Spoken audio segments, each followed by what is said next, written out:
할렐루야. 오늘은 5월 3일 월요일입니다. 오늘 우리에게 주신 하나님 말씀은 잠언 1장 23절의 말씀입니다. 나의 책망을 듣고 돌이키라. 보라, 내가 나의 영을 너희에게 부어주며 내 말을 너희에게 보이리라. 아멘. 5월이 시작하면서 아침 묵상은 새로운 성경에 접어들게 되었습니다. 바로 잠언인데요. 여러분, 잠언하면 떠오르는 키워드가 하나 있습니다. 그것은 바로 지혜인데요. 이 잠언 곳곳에서 지혜에 대한 이야기가 참으로 많이 나오는 것을 우리는 알 수 있습니다. 우리가 왜 지혜를 구해야 하는지, 지혜가 왜 필요한지, 그런 것들이 곳곳에 나오면서 이 지혜와 잠언은 뗄래야 뗄 수가 없습니다. 오늘 본문에서도 이 지혜가 사람처럼 의인화되어서 나타나는 것을 볼 수 있습니다. 성경의 소제목을 보면 이렇게 나와 있죠. 지혜가 부른다. 지혜가 사람들에게 외치면서 부르고 있는 것입니다. 그런데 그 지혜가 외치는 곳이 아주 다양한 장소가 나오는데, 길거리, 광장, 시끄러운 길목, 성문, 정말 다양한 곳에서 지혜가 외치고 있다고 합니다. 이것은 뭘 말할까요?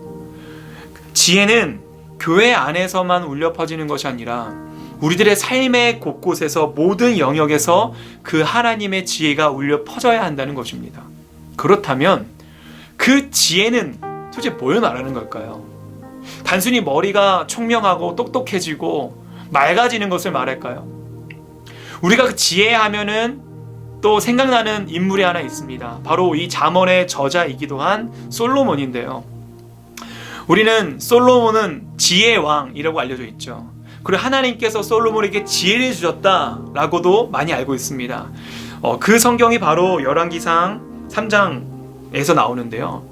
하나님께서 솔로몬에게 이 지혜를 주신 장면은 이렇습니다.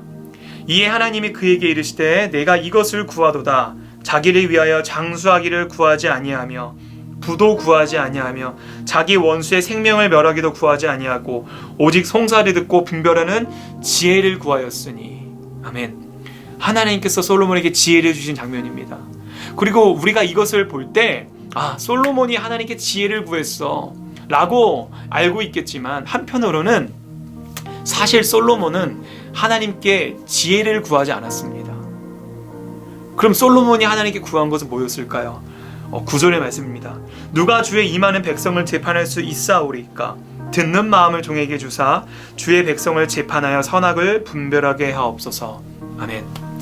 여러분, 솔로몬이 하나님께 구한 것은 뭐였습니까? 네, 듣는 마음이었습니다. 솔로몬이 하나님께 듣는 마음을 구하자 하나님께서는 그 솔로몬에게 이렇게 말씀하십니다. 그래, 네가 지혜를 구하였다. 지혜가 뭡니까? 머리가 총명한 것이 아니라 하나님 말씀에 귀 기울이는 그 듣는 마음이 곧 지혜라고 성경은 말하고 있는 것입니다. 근데 오늘 본문을 보니까 그 하나님의 지혜를 거절하고 하나님의 그 책망을 거절하고 듣지 않는 사람들이 나옵니다. 여러분, 책망은 왜 할까요? 단순히 누군가가 잘못했기 때문에 혼을 내기 위함이 아니라 잘못된 것을 올바르게 바로잡기 위해서 책망을 하죠. 그 책망을 듣지 않는 사람들은 하나님의 말씀에 듣고자 하는 마음이 없다고 우리는 말할 수 있습니다. 여러분, 우리가 그 바른 소리, 책망을 듣지 않는 이유가 뭘까요? 내 안에 다른 소리들로 가득 차 있기 때문입니다.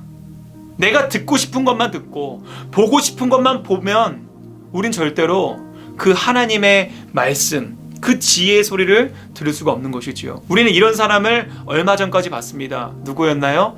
네, 애굽의 바로 왕이었습니다. 그 마음이 완악하여서 하나님 말씀에 귀를 기울이기보다는 내 생각과 내 기준, 내가 하고 싶은 것을 앞세우는 모습을 우리는 바로를 통해 볼 수 있었습니다. 그런데 그 지혜를, 그 책망을 듣지 않는 사람들에게 하나님께서 어떻게 응답하시느냐? 너희에게 환난이 임할 것이고 너희에게 두려움이 임할 것이다. 그리고 그때서야 너희가 나를 찾을지라도 나는 너희를 그 소리를 모른 채 할 것이다 라고 말씀하고 계십니다. 여러분, 얼마나 두려운 이야기입니까? 버스가 아직 지나가지 않았습니다. 우리는 지금 이 순간 그 하나님 말씀에 귀를 기울이고 그 지혜를 구하는 삶을 사시길 소망합니다.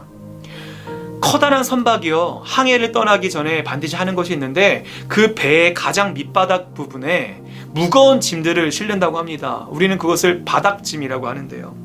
그 바닥짐을 하는 이유는 아무리 어떤 폭풍우가 몰아칠지라도 배가 전복되는 것을 막기 위함이라고 합니다. 즉 무게중심을 잡는 것이죠.